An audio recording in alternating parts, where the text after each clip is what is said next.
기각이 됐어요. 뭐가? 조국 전 장관의 저 좀 비춰주세요. 조국 전 장관의 휴대폰 그리고 계좌 영장 이게 기각이 된 건데요.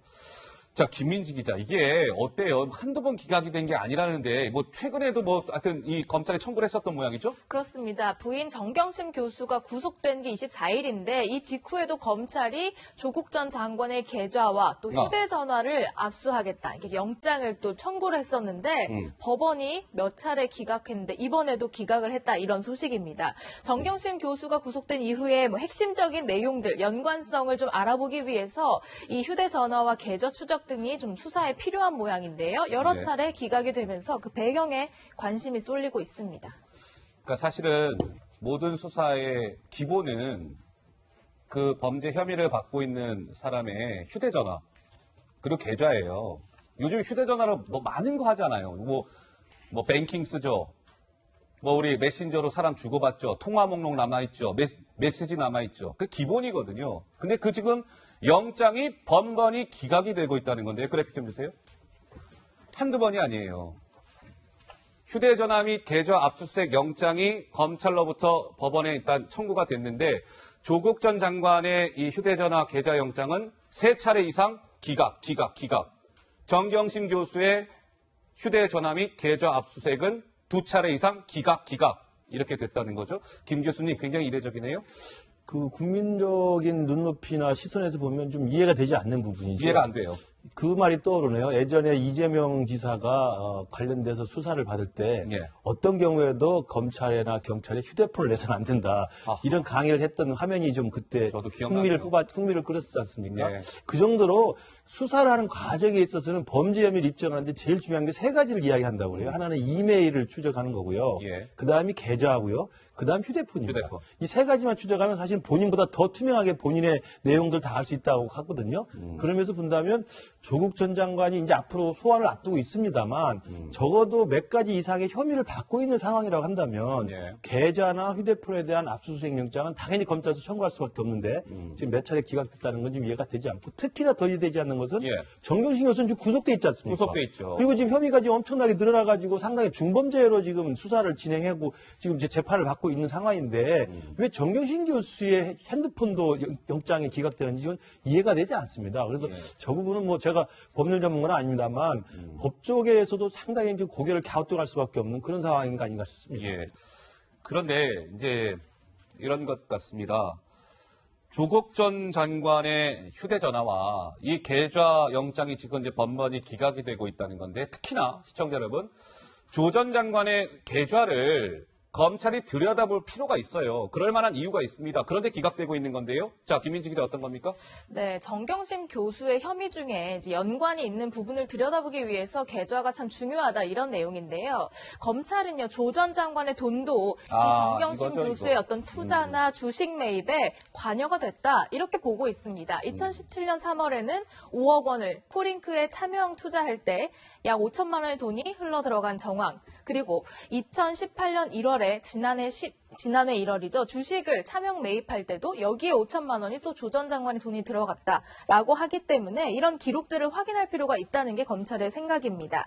조 전 장관은 이렇듯 정경심 교수의 각종 혐의에 연루돼 있는 정황들이 나오고 있지만요. 지난달에는 본인은 무관하다 이렇게 주장을 한결같이 하고 있습니다. 그 목소리 직접 들어보시죠. 지금 많이 힘이 드시죠? 예. 지금 너무 멀리 왔다고 후회하지는 않습니까? 매일매일 무거운 마음으로 일하고 있습니다. 지금 조 장관의 주장은 부인은 문제가 있어 검찰과 갈등이 있지만은 본인은 전혀 관련이 없다고 주장하고 있는 거죠. 예. 여기 범죄 본인의 의혹 중에서 인정할 수 있는 것은 무엇이고 인정하지 못하는 것은 무엇인지 한번 말씀을 해보십시오. 지금 이 모든 문제가 수사 대상이고 수사가 진행 중으로 알고 있습니다. 제가 가타부터 언급하는 그 자체가 부적절하다고 생각합니다. 자, 이제 조국 전 장관의 계좌를 검찰이 들여다볼 필요성이 커진 것이죠. 아까 김민지 기자가 한번 설명을 줬습니다만 일단 지난해 1월 정경심 교수가 WFM의 주식 12만 주를 시가보다 2억 4천만 원 가량 싼 6억 원 정도에 사들이지 않습니까? 근데 그 사들일 당시에 조국 전 장관이 청와대 경내에 있는 한 은행 ATM기에서 5천만 원을 본인의 부인인 정경심 교수 계좌로 송금했다. 이게 이렇게까지 지금 뉴스가 나왔단 말이에요. 그래서 김경률 회계사 같은 경우는 한번 보십시오. 600만 원을 8차례 나눠, 그러니까 4,800, 그리고 나머지 200만 원 하면 5천만 원 송금 가능하거든요. 그럼 조국 계좌 열어서요. 정경심과 어떤 이해관계가 얽힌 돈인지 밝혀내야 하지 않겠습니까? 그럼에도 불구하고 기각되고 있기 때문에 하 국장 여러모로 좀 물음표가 찍히는 것 같습니다. 예. 지금 이제 사실은 수사를 할 때는요. 예. 특히 이제 특수수사 저렇게 할 때는 그 중에서도 경제범죄. 아하. 이거는 계좌 추적을 하지 않으면은 진술만 가지고는 법정에서 그거를 입증해내기가 어려워요. 왜냐면 법정 가면 설령 검찰에서 내가 누구한테 뭐 뇌물을 받았다든지 아니면 뭐를 경제범죄를 저질렀다 인정을 할지라도 법정에서 부인할 가능성이 아주 높거든요. 그렇다고 봐야죠. 특히 변호사의 어떤 그 조언을 받게 되면 나중에 이렇게 부인을 하게 돼요. 예. 그럴 때 반드시 필요한 게 물적 증거인데 그게 바로 계좌 추적을 통한 그런 증거 자료입니다. 그러니까 사실 지금 조국 전 민정수석, 조국 전 법무부 장관 같은 경우에는 자신의 범죄를 지금 하나도 인정하지 않고 있잖아요. 예. 특히 사모펀드와 관련해서는 전혀 모른다라고 얘기하고 있는 거 아니겠습니까? 그런 상황에서 검찰에서는 가장 중요한 게 계좌 추적이고 두 번째는 휴대전화잖아요. 휴대전화. 예. 휴대전화는 그런 어떤 범죄에서도 가장 기본적으로 먼저 압수하는 게 휴대전화예요. 요즘 휴대전화로 모든 게 다 이루어지니까요. 그렇죠. 거기에 사진도 있죠, 이메일도 있죠. 자기가 심지어 뱅킹 업무 다 하죠. 통화한 거는 예. 또 녹음하면 녹화한 내용까지도 또 있죠. 적어도 누구하고 통화했는지는 그 속에 다 들어있지 않습니까? 그렇기 때문에 기본적으로 검찰이 특수수사할 때 항상 필요한 것이 휴대전화에 대한 압수 그리고 계좌 추적인데 이거 자체를 지금까지 못하게 한다. 예. 저는 법원이 왜 못하게 하는 건지 도대체 이해가 되지 않아요. 저는 지금 국장께 추가 질문을 이걸 드리려고 했는데 마침 말씀을 하셔서 그러면 우리가 통상적이지 않게 이렇게 번번이 지금 조 전 장관의 영장 휴대전화 영장을 법원이 기각하고 있는 게 예. why 왜 물음표 답을 좀 주시죠. 예. 사실 그러니까 법원에서 적어도 이거를 기각을 한다면 왜 그런지 왜? 얘기를 해줘야 돼요. 예. 사실 지금까지 영장을 발부할 때 사실은 우리 기자들도 잘 모르고 국민들도 영장을 발부해 줄지 발부 안 해줄지 잘 모르잖아요. 예. 어떻게 보면 판사 맘대로 아닙니까? 무슨 주거가 일정한 주거가 있는지 그리고 증거인멸 우려가 있는지 도주의 우려가 있는지 이 세 가지를 본다고 하지만은 사실은 영장 실질심사라는 판사가 얘기하는 거에 따라서 왔다 갔다 하는 겁니다. 예. 기자하고 국민만 모르는 게 아니고요. 적어도 10년 이상 특수수사를 한 검사조차도 이게 영장이 발부될지 발부 안 될지를 몰라요. 알겠습니다. 이렇게 되는 거는 어떤 사안에 있어서 기준이 제대로 네. 명확히 지켜지지 않는다는 것이고 이게 바로 예측 가능성을 없애는 거거든요. 아. 이렇게 되면 안 되는 거예요. 그래서 사실은 법 쪽에서는 오랫동안 어떤 얘기가 있었냐. 야, 영장이 이렇게 발부되는데 우리도 모르고 여러 일반 국민들도 예상을 할 수가 없고 심지어 검사도 할 수 없고 그런 상황에서 판사 알겠습니다. 마음대로 이렇게 할 수 있다. 그러면 이걸 바꾸기 위해서 영장 항고제를 하자라고 예. 했던 거예요. 그러면 적어도 제 첫 번째 보는 영장을 심사하는 사람이 그 기준에 맞춰가지고 할 거 아닙니까? 예. 좀 이렇게 제도가 좀 이번 기회를 통해서 알겠습니다. 바꿔줬으면 하고 네. 이번에 만약에 지금 3번이나 안 했잖아요. 예. 3번이나 기각했잖아요. 그럼 왜 그랬는지 적어도 판사는 얘기할 의무가 있다고 저는 봅니다. 자, 말씀 중에 문재인 정부에서 첫 청와대 대변인을 지낸 박수현 전 대변인께서 나와주셨어요. 예. 인사 나누시죠. 어서 오십시오. 예, 안녕하십니까. 네. 예, 반갑습니다. 처음 뵙겠습니다. 우리 정부 네. 데스크 스튜디오에서. 오늘 첫 출연입니다. 예, 기대하겠습니다. 네. 근데 우리 박 대변인께서는 지금 이제 조 전 장관의 뭐 계좌, 휴대전화가 이제 영장이 번번이 기각이 됐다. 우리 박수현 대변인께서 보시기에는 이게 어떻게 좀 이게 당연한 일이라고 생각하십니까? 뭔가 이게 좀 충분히 논란이 될 만한 소지가 있다라고 보십니까? 어떻습니까? 예, 우리는 보통의 경우에 사법부의 판단을 믿는다 이런 말을 많이 하지 않습니까? 예. 믿어야 하고요.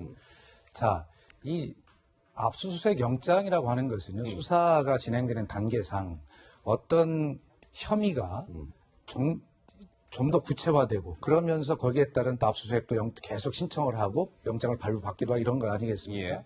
자, 지금 앞에서 말씀하신 대로 자, 모든 수사의 기본이 이 휴대전화, 계좌 추적이다 이렇게 말씀하시는데 그렇게 중요한 이 수사의 첫 단초가 되는 이것을 왜 법원이 영장을 발부하지 않겠습니까? 그것은 이 수사의 단계상 아직 그것을 압수할 만한 단계에 검찰이 이르지 못했다라고 하는 반증입니다. 아하. 다시 말해서 조국 전 장관에게 지금 제기된 것이 혐의다, 범죄다라고 지금 말씀하시지만 의혹에 불과한 것입니다.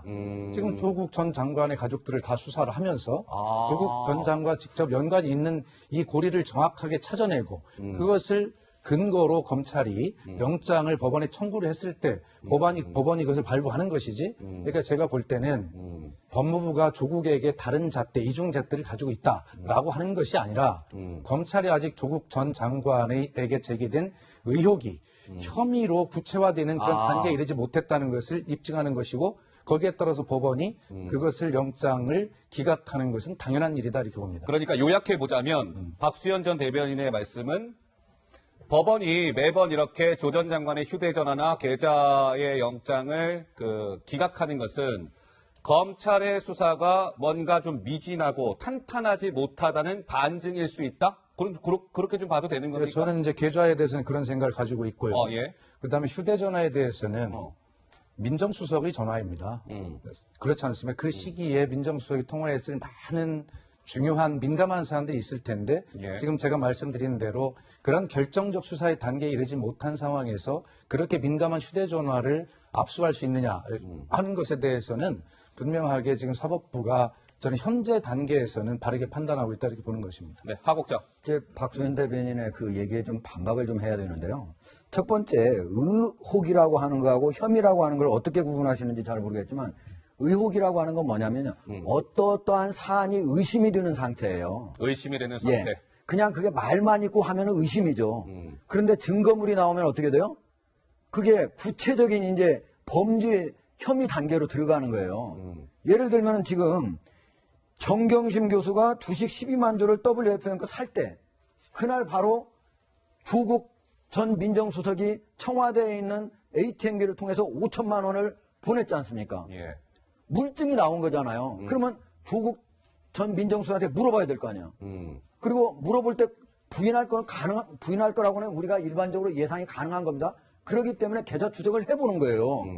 이게 어떤 돈인지, 다른 돈이라고 할 때 과연 그게 그 말이 답변이 맞는 것인지. 그렇기 때문에 이거는 단순한 의혹 단계가 아니다. 이렇게 말씀드릴 수 있는 거고. 예. 또 하나는요. 지금 말씀하신 거잖아요. 민정수석은 대통령하고 민감한 여러 통화를 할 수 있기 때문에 그거를 휴대전화로 압수수색 영장을 내주자 한다. 그 전에 내준 사람이 있습니다. 누구 내줬어요? 그 전에 예를 들면은 네. 우리가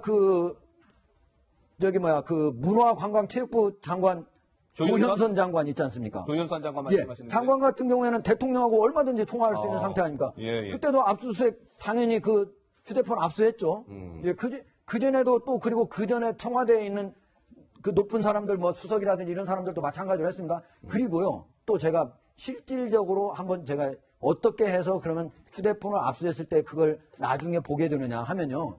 그냥 보는 게 아니에요. 검사가 마음대로 그 휴대전화를 가져오면 모든 걸 다 볼 수 있는 게 아닙니다. 예. 어떻게 봐요? 변호사가 거기 바로 입히를 하게 됩니다. 입히를 하고 만약에 영장을 내줄 때도 그 범죄 혐의와 관련된 것만 보라고 내주게 되어 있습니다. 예. 그러면 거기서 변호사가 보고 이거는 보면 안 됩니다. 그럼 못 보는 거예요. 예. 그럼 만약 대통령하고 거기서 설령 조국 민정수석이 녹음을 했다. 그러더라도 볼 수가 없는 겁니다. 예, 그렇기 때문에 예. 지금 저 얘기처럼 얘기하는 거는 마치 휴대전화를 가져왔을 때 모두 거기에 있는 거를 다 볼 수 있는 것처럼 그렇지 않다는 걸 좀 말씀드리겠습니다. 자, 반박을 하셨으니까 저도 한 말 간단히 드리겠습니다. 간단히 하시죠.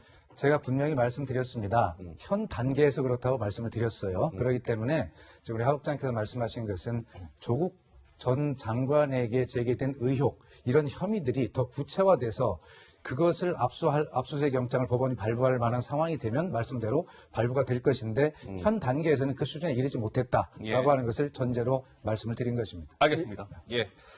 자, 급기야 이게요. 그러니까 조국 전 장관의 휴대폰 계좌 영장이 이제 몇 차례에 걸쳐서 기각이 되다 보니까 그래픽 좀 주세요. 이런 일까지 벌어졌다고 합니다.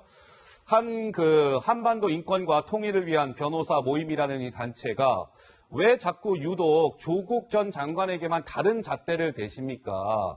압수수색 영장을 기각한 판사를 직권남용 혐의로 고발하는 이런 일까지 벌어졌다고 하네요. 글쎄요.